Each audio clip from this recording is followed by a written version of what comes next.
Could people involved in bringing tons of cocaine into the U.S., making them real-life American drug lords, also be some of the major perps who caused the Great Recession by looting America of what economists agree is at least $12 trillion?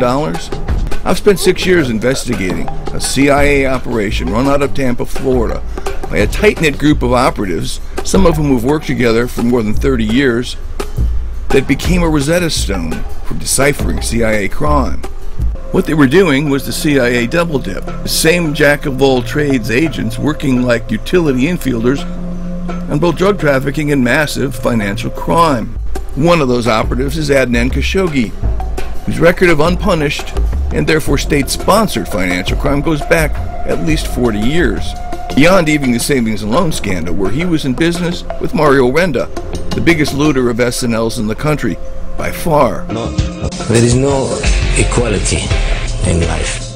Another of those operatives is Khashoggi's lieutenant and longtime junior partner, Rami El-Batrawi, who fancies himself a master of the universe. So he invited us to Vegas and showed us the villas and how we could really be treated, and says, you can have this, but you have to be a player. And thinks nothing of dropping $1 million gambling in Vegas. And why should he? He's playing with our money, money stolen from American taxpayers and investors.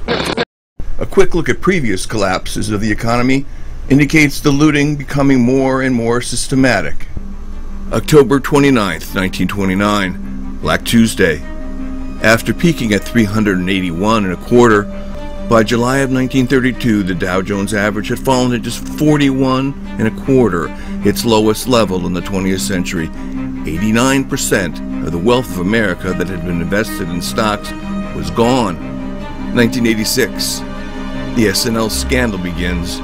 Between 1986 and 1995, more than 1/3 of the savings and loans associations in America failed.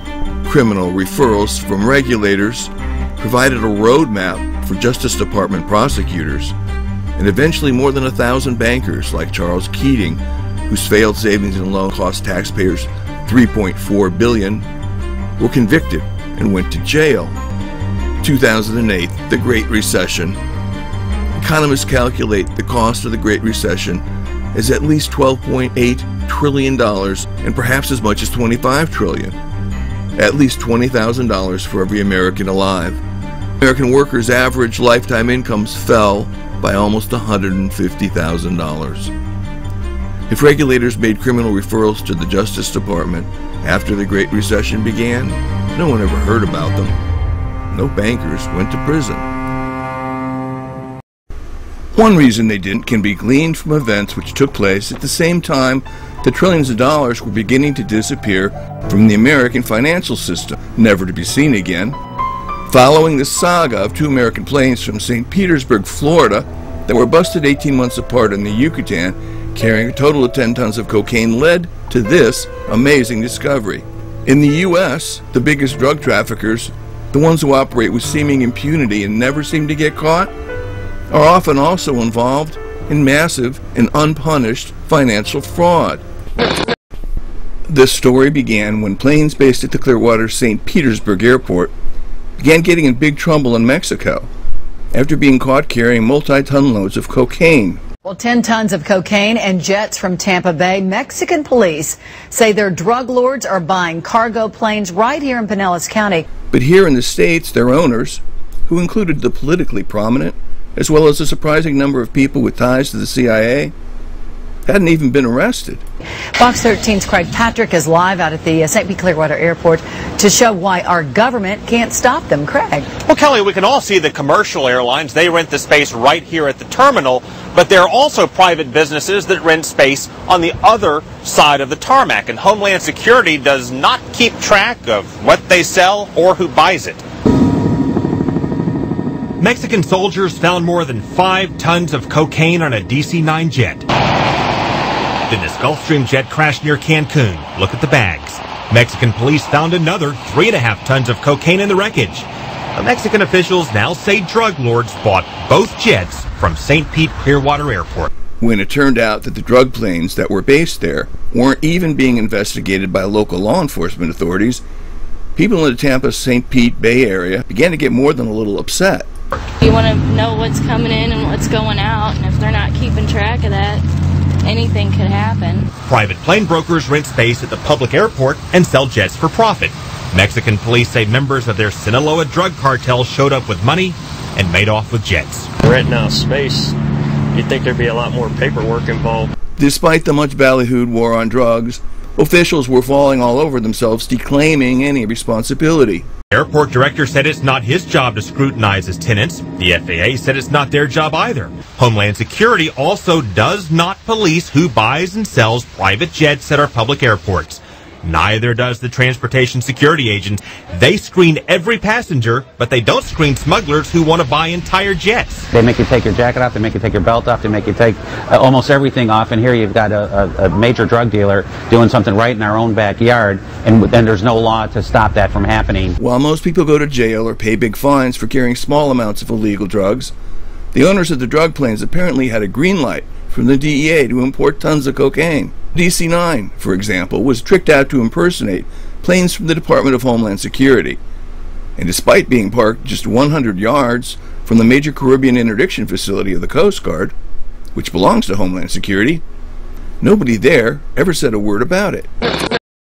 Even back in the days of cocaine smuggler and CIA pilot Barry Seal during the Iran-Contra 1980s, it was already old news that the CIA was big in the drug trade. But what is news is the discovery that the CIA has been double-dipping. Some of the biggest drug traffickers in the U.S., operating with impunity, have also been involved in massive and unpunished financial fraud, going back at least to the savings and loan scandal that cost American taxpayers $500 billion. That may not sound like a lot of money today, but it would have paid for NASA's budget for the next 30 years, as well as for a manned space shot to Mars. And of course, there's always the wise words of the last great senator from Illinois, who said $1 billion here, $1 billion there. Pretty soon you're talking real money.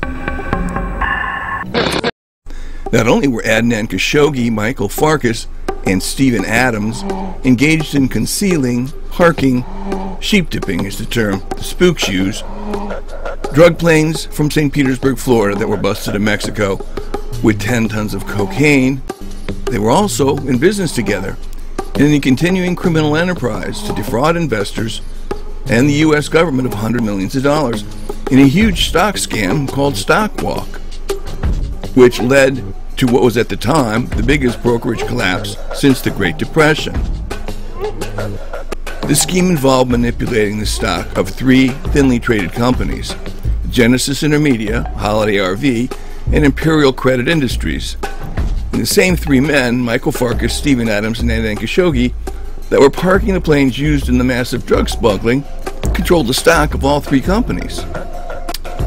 The scheme revolved around Genesis Intermedia, which was owned and controlled by Adnan Khashoggi, the Saudi billionaire fixer who left a path of bribery and corruption behind him for more than 40 years, and his lieutenant, Rami El-Batrawi, who ran for him a CIA proprietary airline that flew missiles to Iran for Oliver North in the 1980s as part of the Iran-Contra scandal.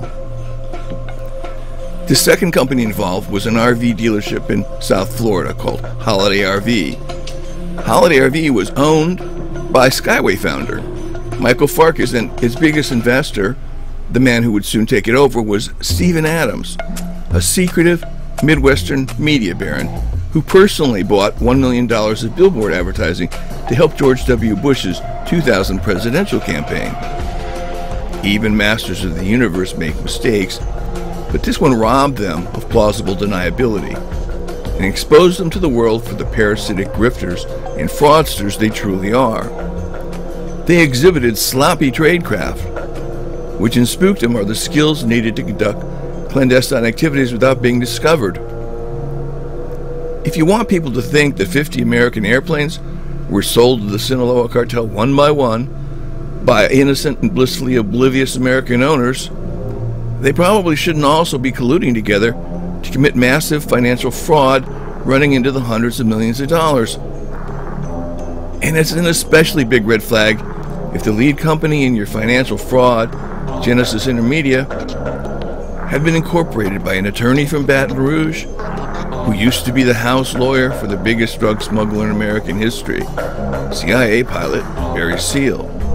Of course, he's the same man whose obstructionary lawsuit kept my book Barry and the Boys out of bookstores for almost 5 years after publication.